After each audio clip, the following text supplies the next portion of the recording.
कि अगर admission requirement और जो वीज़ा रिक्वायरमेंट्स हैं उसमें किस तरह आपने एक चीज़ों को हैंडल करना है ताकि आपका स्टूडेंट वीज़ा यूएस का स्टूडेंट वीज़ा लग जाए। एडमिशन रिक्वायरमेंट को हम दो हिस्सों में डिवाइड कर सकते हैं कि वो अंडर ग्रेड है या पोस्ट ग्रेड है।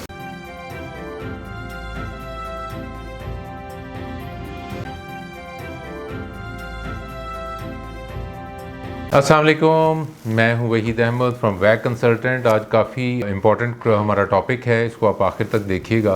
स्पेशली वो बच्चे जो कि यूएस में स्टूडेंट वीज़ा के लिए जाना चाह रहे हैं। तो हमने क्योंकि काफ़ी क्वेरीज़ होती हैं और थोड़ा इन्फॉर्मेशन कम है ऑनलाइन, तो हमने सोचा let's make it a video. और जनरली स्पीकिंग हम आज टॉपिक को कवर करेंगे कि अगर एडमिशन रिक्वायरमेंट और जो वीज़ा रिक्वायरमेंट्स हैं उसमें किस तरह आपने एक चीज़ों को हैंडल करना है ताकि आपका स्टूडेंट वीज़ा यूएस का स्टूडेंट वीज़ा लग जाए। तो सबसे पहले हम बात करते हैं कि एडमिशन रिक्वायरमेंट को हम दो हिस्सों में डिवाइड कर सकते हैं कि वो अंडर ग्रेड है या पोस्ट ग्रेड है। USA one of the countries जिसमें अंडर ग्रेड में भी काफ़ी वीज़ा लगता है और पोस्ट ग्रेड में भी काफ़ी लगता है, लेकिन हम पहले एडमिशन रिक्वायरमेंट में जनरली स्पीकिंग हर यूनिवर्सिटी की एडमिशन रिक्वायरमेंट ऑब्वियसली चेंज होती है।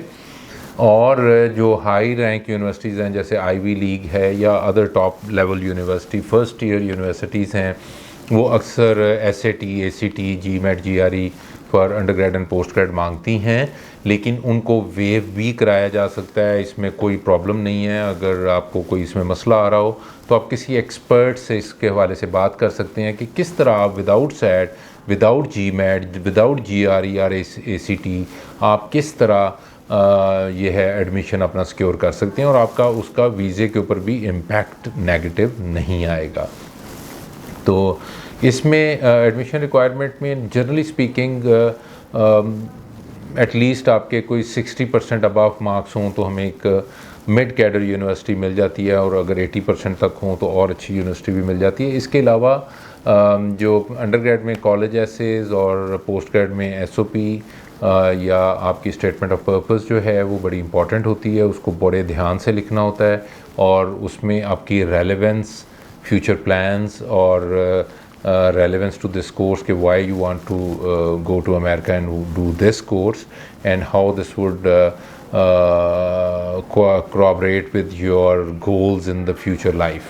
तो ये बड़ा ना एक केस स्पेसिफिक होना पड़ता है आपको इसके लिए, और कोई जेनेरिक आपने चीज़ें नहीं करनी। और स्पेशली इसमें आपने ये मेंशन ज़रूर करना है कि which personality has really inspired you to keep a goal which you have determined for your life. तो ये बड़ा एक इम्पॉर्टेंट होता है। इसमें यूनिवर्सिटी क्वेश्चनर भी आते हैं, इसके अलावा बाज़ इंटरव्यू भी यूनिवर्सिटी ले लेती है। तो ये काफ़ी एडमिशन क्राइटेरिया थोड़ा सा बाकी कंट्रीज़ के मुकाबले में बड़ा डिफरेंट है, क्योंकि ये कल्चर ही बहुत डिफरेंट है। तो इस हवाले से आपको कोई भी हेल्प चाहिए हो तो वी आर ऑलवेज़ हेयर।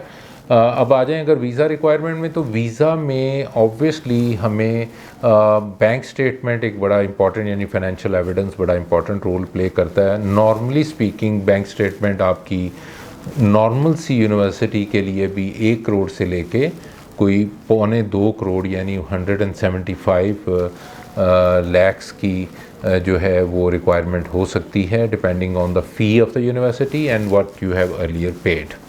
तो ये एक बड़ा इंपॉर्टेंट है। और कितनी देर की, अच्छा यूएस में एक ये इंपॉर्टेंट बात है कि अगर आप सोर्स ऑफ फंड्स को डिटरमिन कर दें तो कोई रिक्वायरमेंट ऐसा सच नहीं है कि आपको 3 महीने की मेंटेन रखनी है। वो सिंगल एंट्री पे भी हो सकता है कि एंट्री पैसे आए, कहाँ से आए ये बता दें, तो इट इज़ जस्टिफाएबल।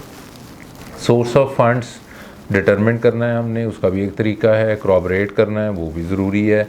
और इसके अलावा आपकी इनकम सोर्सेज क्या हैं वो भी बहुत ज़रूरी है। प्लस सबसे इम्पॉर्टेंट इंटरव्यू, क्योंकि कुछ ममालिक हैं जिनमें अमेरिका भी है जिसमें फ़ेस टू फेस इंटरव्यूज़ होते हैं और आपको उस इंटरव्यू में प्रेजेंट होना होता है। उसमें आपकी बॉडी लैंग्वेज, स्पीकिंग का अंदाज़, इवन ड्रेस कोड, और आपने क्वेश्चंस का आंसर किस तरह देना है, क्योंकि काफ़ी शॉर्ट इंटरव्यूज़ होते हैं। 5 से 10 मिनट से ज़्यादा इंटरव्यू कम ही होते हैं। कुछ बच्चों के इंटरव्यू 20-25 मिनट तक जाते हैं।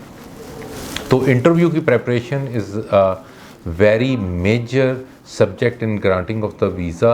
और अल्हम्दुलिल्लाह हमने जो एक तरीक़ाकार इसके लिए वज़ा कर लिया हुआ है मॉक्स करके बच्चों को प्रिपेयर करने का, तो हमारे रिज़ल्ट्स काफ़ी बेहतर हैं। तो इस वजह से अगर आपको कोई भी राय लेनी हो या कुछ टिप्स लेनी हो तो आप फ्री ऑफ कॉस्ट हमसे ये टिप्स ले सकते हैं और हम आपको प्रिपेयर भी करवा सकते हैं। तो ये था कुछ यूएस के हवाले से स्टूडेंट वीज़ा की रिक्वायरमेंट जो हमने जेनेरिकली डिस्कस की हैं, केस टू केस, क्योंकि ज़ाहिर है there are lot of universities there. तो आपको इसमें अपने केस स्पेसिफिक क्वेश्चन आंसर्स के लिए नंबर्स वगैरह, ईमेल सब कुछ अवेलेबल है हमारे चैनल के ऊपर, तो आप हमसे रब्ता कर सकते हैं। तो thank you very much, this is all for today. Thank you very much, take care, अल्लाह हाफिज़।